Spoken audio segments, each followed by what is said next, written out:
We've done 8 of these Are we things? recording? Yeah, We're recording. Oh, awesome. Episode 8. Awesome blossom. Meet the team.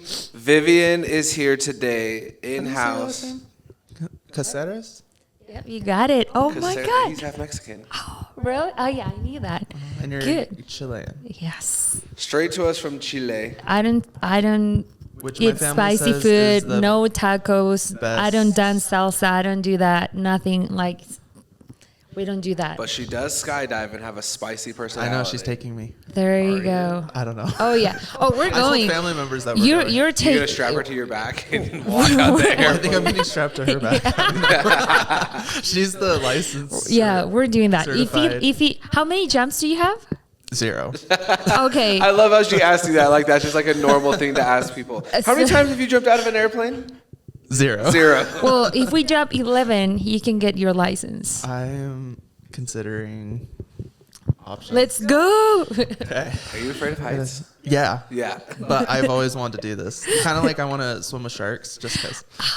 Anyways, this is not the podcast. It's not me. This is about Viv. Okay. And Meet the Team is a platform where everyone can be their authentic selves, where you can just express how you got into the business, why you do the business, what you do for fun, which is skydive. Which is skydiving. So tell us your story. Start from when Viv was a little Viv. Just kidding. Me? From like Hold on, I'm getting a Zillow call. Get it. Did That's an you ever expensive check that? Oh my God. Okay, so how did I get into real estate? Well, just, yeah, like, did you always want to be in real estate? Where did it go? Did you always want to be a real estate slayer? So I have been on the real estate industry for all my 20s. So I did title before. How old are you? 32. You're not allowed to ask women. I am. That's not okay. In an interview. I Not in don't an interview. mind. I'm 32. I'm like on my prime. Just warming up. Yeah. So, dude, I feel like I'm 19 on the inside. Yeah. You know how And that's I all like, that matters. You know? So, anyway, yeah, did it all my 20s. I love the marketing and sales side of like title. It's pretty cool. And I got to see all the ins and out of the real estate transaction every time I was cutting checks to real estate agents. I was like, dang, I should be on the other side. You know what I mean? And so, Do you know that's how my dad got into it? yeah, He started off in real estate or in title, and was so sick of dropping off checks to like builders and developers and real estate agents and seeing what they were getting paid. yeah. And he's like, So I can do that. So I'll have to do like 80 closings to even get not even close to one of those real estate commissions. You know what I mean? So I was like, yeah, I should do it. But I didn't have that entrepreneur like business mindset just yet. And when I was 28, I started my own advertising content creation agency. And then always marketing real estate, always within the real estate industry. So I knew how it works. Like I knew a lot of vendors, tons of realtors, lots of connections and things like that. And so I remember like the first deal I did doing content creation for one of the realtors. He gave me a $9,000 check and I was like, okay, I literally need to like drop these and do real estate. But I really didn't have the guts. And he was like, Tony, that slowly got me into real estate. Like, he does that. But it took him years to get. It took me years to get to the point. Like, hey, you know what? I'm done. And then on last December, it was November.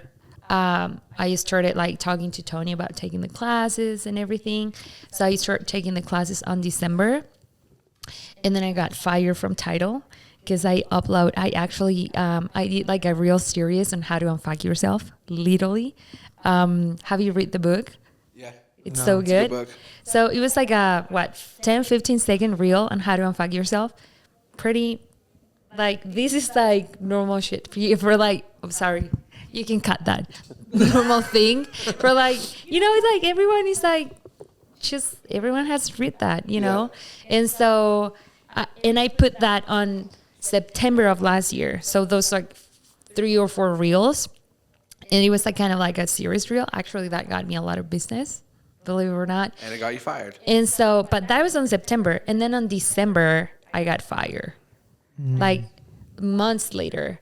The owner didn't even like watch those reels until someone else. It was like a whole shit show inside of there. That's how it goes. There's usually somebody that snitches on them. Yeah. And then that person actually got my commission of that last month. Isn't that crazy? Wow. But you know Twisted. what? Yeah, it is. But you know what? I'm so grateful that happened It's the because boost you needed. It was the catalyst. yeah. And then I was like, you know what? And then I went to Dubai, went to Argentina, took a little break. December, talked to you about it.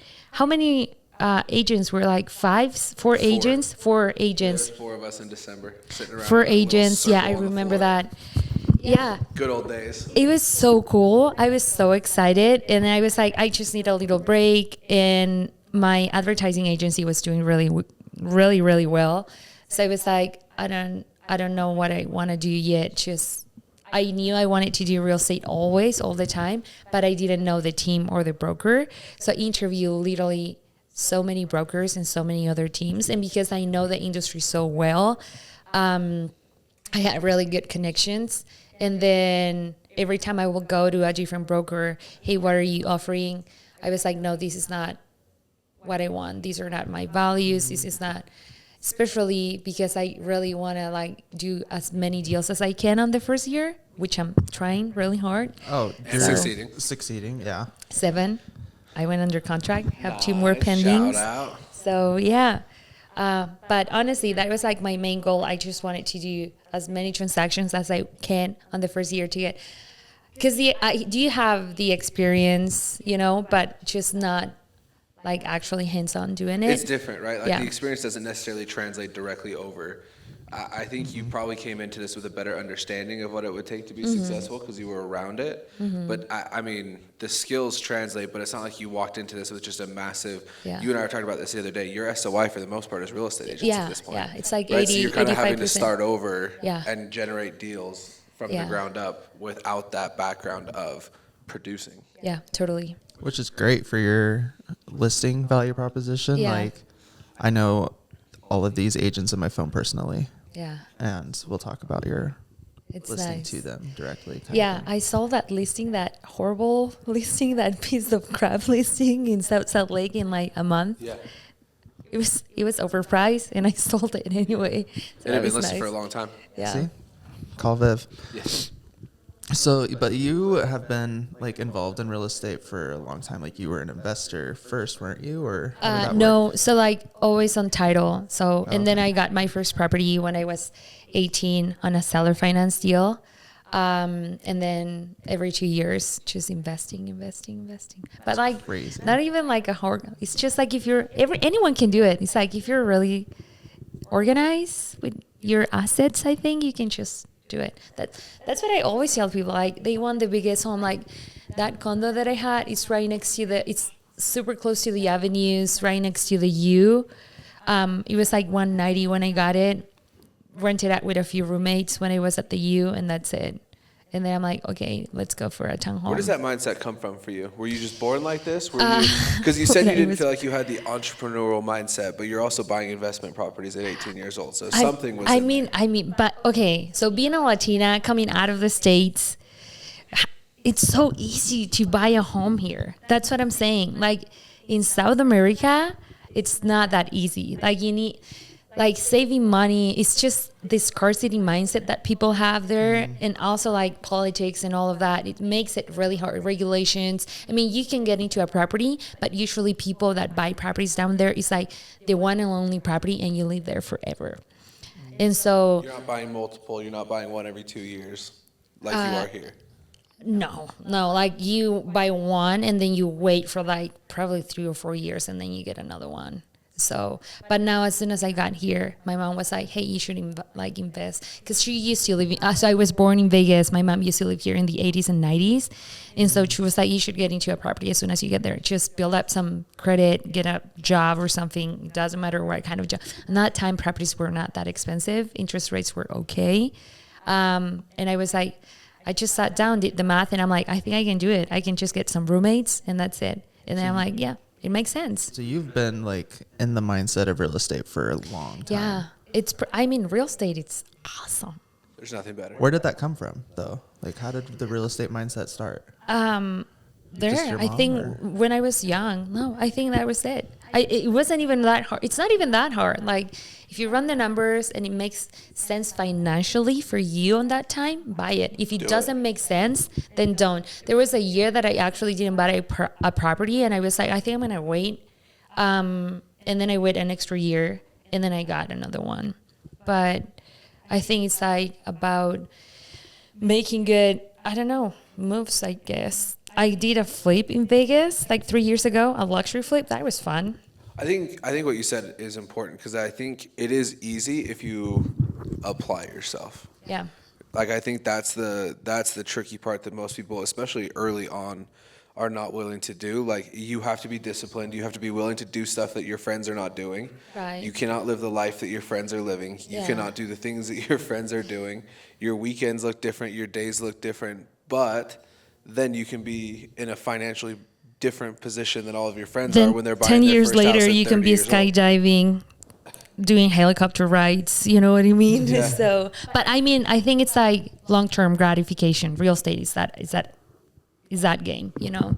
And I feel like our generation, they want everything instantly. That's why they get frustrated so fast. Same thing when they don't get pre-approved right away. They just go back to renting. That's it. And then, but there is always like, if you actually educate them good and you show them and it makes sense for them, then why not, right? But if it doesn't, then don't do it, you know? Like wait 6 months, a year, and like a year goes by so fast. So I'm curious, you said that you had, when you decided you wanted to go and sell real estate after you were let go, you said you interviewed every team, every brokerage that you knew of in the state of Utah. What ultimately made you decide on the Perry Group? Great question. For me, it's about values and being able to be myself. That's like a huge thing. I feel like a lot of brokerages, they have like this motto of like, hey, we're like gonna give you all of these, but you're basically a puppet. You know, you cannot do so many things. Like obviously we do have rules here, like everyone, like a structure and everything. But like, I think it's a culture for me and values, like a place where I can go that it feels, I know it's going to sound cliche, but family that I'm going to be taken care of. Like, you know, I'm not going to be backstabbed. That thing doesn't happen here. There's always drama, obviously, but nothing like crazy, you know, no, it's not something dirty. We don't play dirty. I think that's what I was looking, because like the real estate industry is already intense. So I just want it to be in a place that they will provide value. They will teach me the way that I want it to be, you know, instructed. They will like let me be a free bird at the same time, but have enough lead generation that I can actually close a lot of deals. And so I see all the other teams having masterminds or like having all of these. And when I see the numbers, they don't add up. What are you masterminding? Like that's the question I was going to ask. Like you're doing all of this, and 70% of your agents are not on pace to do 5 or more deals this year. Right. Like, yeah, it's crazy. And so I was like, and I do have access to their numbers and everything, because I still have access to some of those things.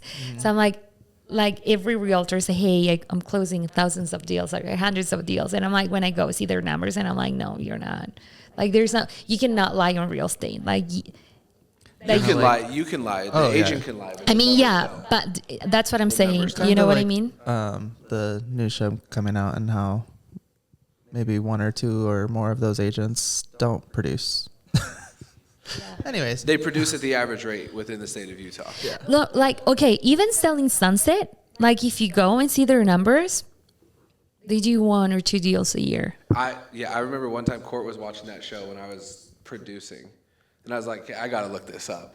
Started looking their numbers up, and I was beating them. What their annual was, I was beating them monthly.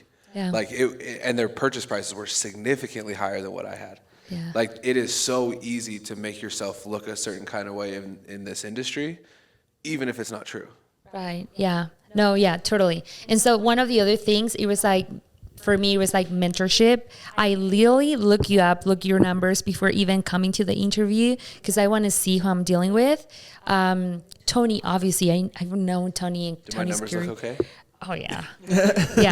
Yeah. So like I want someone who's going to be mentoring me to be real. Like if you do 10 deals a year, that's okay. But I want a badass person to be like, like, what if I have a question? What if this situation comes up? And every time, I think I have called you sometimes like at 10 p.m. Same thing on Tony with stupid questions that are not stupid to me. I just wanted to like double check that I'm doing it right. And every time they have answered the call. So it's pretty cool. Yeah, I think this is one of the things that makes the Perry Group very unique in today's marketplace. If you look at the leadership team, everybody's producing at a high level. Chris Girock, who trains on Zillow once a week in here, is on pace to sell $20 million worth of real estate this year. Yeah. Michael Perry, obviously. My background, Maggie. I mean, everybody that is in a leadership position saying this is what the team needs. These are the resources that the team needs. This is where the team needs to go from a directional standpoint. Every single one of us is using very relevant and real-time feedback saying, hey, I'm a producer. This is what the team needs in order to be successful. And it translates to the agents being successful, I think. Yeah. So I'm curious, why Utah? Like, because you're well-traveled and well-lived. Yeah. Why are you here in Utah? So why did you choose Utah? when I moved to, so I lived in Vegas because I was born there and my mom knew a lot of people in Vegas.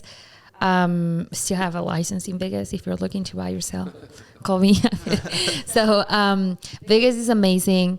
But I went to BYU for a year because it was not expensive. BYU is Very affordable. very affordable. And so I was like, my first year in the States was actually super hard because I needed to learn the language. Even though I was born here, I was like, I don't have experience. I don't know how this works. Like it's like a completely different world. And so, and for me, BYU was like a safe place to be in, like really chill and safe. Once I get there, I didn't like it. I was like, okay, this is way too different for me. And so I lived in Boston for like 18 months because I served an LDS mission. And then I came back and then I went back to the U. And so Utah is super, on that time was like very safe, especially for someone who's from the outside. It's pretty diverse, whether you think it or not. Lots of people, like, because they do serve LDS missions, they do get that exposure. So there are a lot, not at BYU, but like if you get out of that Provo area, it gets super cool. And I do like the outdoors. I like mountain biking sometimes. I like hiking. Utah has it all. Yeah. Best Like landscapes. jumping out of helicopters. Yeah, that's something I got into lately. But snowboarding and all that, it's just, it has it all. Like in California, it's really, like if you actually want to go to the ocean, it's right there. It's not that expensive yet. It's going to get to that point, but we're on the right track and I love it. It's a good place to raise a family, so yeah. So what are your like goals? On And it could be like personal or business. Like business. So I'm selling my advertising agency, which is good. And I just want to do one thing now is just put all my energy into real estate.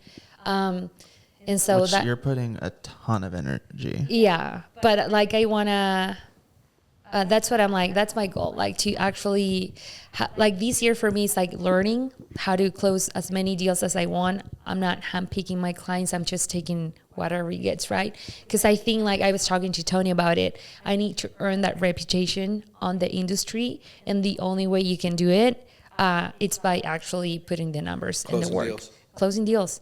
Like you can say whatever you want, but if you're not closing deals, you're not real. You know what I mean? So that's like, for me, it's like a way to prove it to myself, not to everyone else, just to myself that I'm good enough for this industry, that I can survive in this industry. And if I can do as many deals as I can, for me, the goal will be, I don't know, 15, 20 deals. Cause I started late anyway. You started when, in May?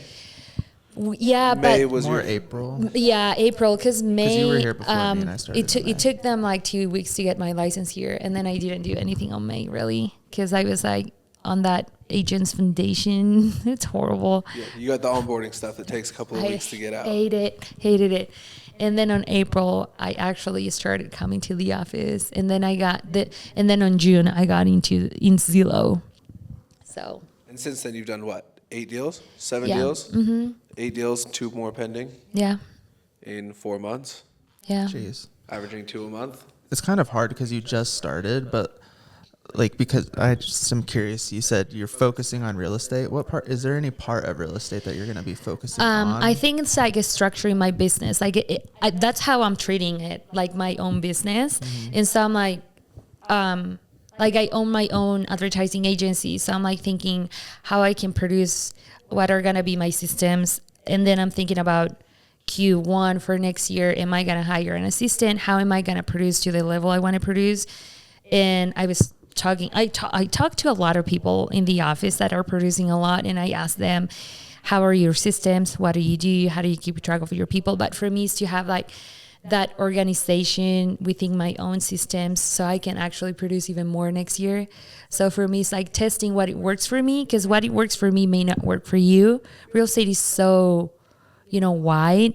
And so you need to see what works and what you like and what you don't like and how, and if you're like producing and if you're really good at one thing, then 10x that. A lot of people will get caught. They want to do like 100 things. But I'm like doing a lot of personal growth. Like I'm going a lot to acquisition with Alex Ramosi. So I'm going there next month to, it's all about running ads and, producing and having systems and processes and very like, nailing those things down that are like going to be your foundation for your business. And then once you get that, next year is going to be a lot easier for me instead of like, taking so many Zillow calls, what I can do to even obviously get that, but like growing my SOI and all that. So for me, it's going to be a lot of personal growth, discovering yourself. I feel like owning your own business is about like the mindset that you have and the personal growth. Like most of the people don't have a problem with their own business. It's with themselves because they don't have that personal growth, Wow. So. Say that again. Hashtag clip it, Jordan. I know. Clip it. Is there any... So obviously you're thinking about scaling. Is there anything that you feel like you're really good at right now when it comes to real estate? I think I learned that I love negotiating. It's super fun. It's my favorite part. It's really fun, and you need a lot of emotional intelligence to negotiate, to keep the deal going and nice. And those soft skills like empathy, Compassion, kindness. Yeah, like a desire to get the deal done on both sides. Yeah, and like a lot of people think that you need to be ruthless in this industry, but actually, like top producer agents are the ones that do have those skills, and they're the most open to, like, share those things. That's one of the other things about the peer group that I like a lot. Like literally, if I call any high producer agent in the peer group right now, I know they're gonna answer the phone. The other day, I called Scott because I had a question, and he's really good at negotiating. He's the one who helped me with the Matt deal, the one that I just went under contract. You guys know it was a rough one to negotiate with, and he may not even be a people's person, but he has those soft skills so well, dissect, I think. And I think that's what I like a lot about real What makes estate. him so good too is he doesn't get rocked. Yeah. He's steady. You can't tell if he's excited. You can't tell if he's pissed. You can't tell if he's sad. And I think that's what his superpower is. I love talking to him. I do too. Yeah. I want to get a little bit more personal. I see you have a Harry Potter tattoo. Like, what do you enjoy outside of real estate? Harry Potter. I actually. Did you go see it in Hey, theaters? I know. It's Harry Potter season. Like I don't know Yeah. what it is. Like come like September 15th every year. Fall. Yeah, winter. It's is time just to push Harry play Potter. and start Yeah. again. Yeah. Because I always like to ask, like, is Harry Potter a Halloween or a Christmas movie? Halloween. And I'm like, it's an autumn. Or Yeah. It's a winter movie. Yeah, I love Harry Potter. Grew up with we're kind of like on the same generation. Yeah. So I grew up with those books, but I will have to like wait like 6 months later because I needed to wait for like the Spanish version. So it will take like 6 more months. But I grew up with them. It was pretty fun. Loved it. I really like everything about it. Like it has a lot of good values. And as you were getting older with the books, it got darker, like, and super intense and things like that. But it's really cool. I really like it. I actually cry on Megaplex because Dobby died on that movie. No. Spoiler alert for anybody that hasn't seen it. So If you haven't seen it, But- We're stop past this at watching this this. point. wait, what's your house? Ravenclaw. I don't know. What? Slytherin? Oh my I cannot trust Slytherin? people that do not know their house. I'm a sleer. Yeah, And that like a checks. lot of people think that we're bad, but we're not. No, you're just hustlers. ambitious. Actually, a lot of cool people are from like Snape. Like if you read the books, he is really awesome. Yeah. Like he saved Harry Potter ass every year. Multiple times. Yeah. Okay. Jake's takes. Jake's takes. All right, these are the questions that we ask everyone on the podcast. All right, so these first ones are love it or hate it. Okay. Okay. Country music. From 1 to 10, 8. There we go. Okay. Finally get some So cool it's people more on the of a- podcast. love it. What would you say is your like go-to music though? I like Mike a lot. Okay. Tesla Cybertruck. Cybertruck. Love it or hate it? Love it. Love it. Love it or hate it. Pineapple on pizza. Yeah. Ugh. I love it. All Well, right, thank you for the time. I'm sorry. This is now gonna be flashbacks to your escrow days. We have been let go. I'm just kidding. All right, these are either or. Pick which one: Winter Olympics or Summer Olympics. Winter. Winter. Snowboarding junkie. Yeah. Starbucks or Dutch Bros. That's a hard one. I'd say pizza Dutch. Okay. Disneyland or Disney World. These are hard questions. That's why they're Jake's takes. Disneyland. Love it. East Coast or West Coast. I like the East Coast, but I like the West Coast to surf. Okay. I respect that. Morning person or night owl. Morning. Really? Yeah. Peppermint or pumpkin spice. Peppermint. Okay. It's water or fire, and it's more of like which do you vibe with, which would you rather be around kind of thing. Earth. Neither. All right. Says, I don't chocolate or fit your vanilla? social norms. Chocolate or vanilla? Chocolate. Okay. Am I the only one that said vanilla? No, I say vanilla. That's true. That's true. But probably. And then Brian thought white chocolate was vanilla. Yeah. Come on, Okay. Brian. These are more realistic. Brian's so old, he said butterscotch. Brian, don't watch this. Okay, these are real estate related. Okay. Single level or 2-story?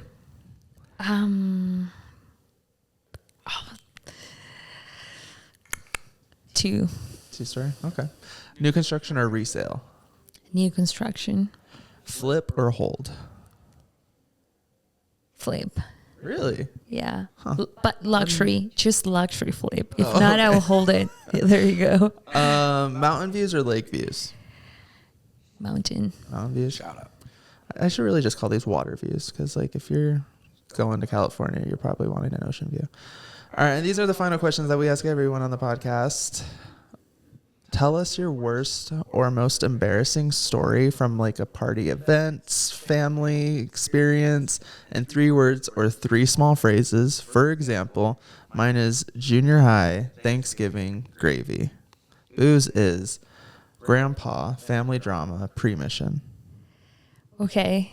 Okay. So where was the first one? Mine? Yeah. Mine was junior high, Do I need- Thanksgiving. Okay. So like most embarrassing moment? just Or like, I don't worst know. moment, but in 3 words or small phrases Like or just- less. Okay. We want you to tease us with it. Okay. Title agency fired social media content. There you go. Social media. That'll be the first No, one. we got the whole story for that one. Yeah. Social media. Where was the second one? Like, what do Well, I? it's just like, Any 3 how would you words. explain the story in 3 words or 3 small phrases? Oh, okay. Most embarrassing one. Yeah. Sure. I think I got another one. New Year's, siblings, getting high. There you go.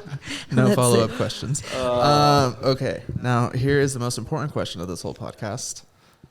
How would you peel this banana? There you go. Oh, speaking to There we my go. love language. That is my love language. Okay. Oh Thank my you, Viv, God. so much for coming on this podcast. I love getting to know and learn from our agents. Is there anything that you want to tell the viewers? Join the Perry Group. I'll say if you're thinking about becoming a realtor or realtor, I think it's crucial for you to interview with a good broker, and like you interview them instead of, because like you're gonna be paying them basically. Yeah. So, and then go to as many events that the broker has, not just party events, but classes and things like that. If you're in Utah, come to our classes. They're really good. Hang out here around the office. That's what I did a lot. I came to the office a few times. Just to get a feel for it. Yeah, Same. like see if you're a good fit for them. See if they're aligned with your values. And then I even went to the satellite office a few times too. And that's what. And if you're out of the state, go to someone who's actually gonna mentor you. Because real estate is not easy. It's not for everyone. Also, the other thing, if I will say, if you join a team that is really high producing team and you don't do anything, it's probably not a good. You're gonna hate it. Yeah, probably not the industry you're in. But you should give it a shot, because the first year is rough. You're probably not gonna be making a lot. So save a lot of money. Be really good with your financial things. Don't get carried away. Like once you see those wires coming in, save them. Don't waste it on dumb shit. Don't buy a Tesla. Just hold on till the next year, and that's it. Best advice we've got. Clip it. Thanks, Viv. Awesome.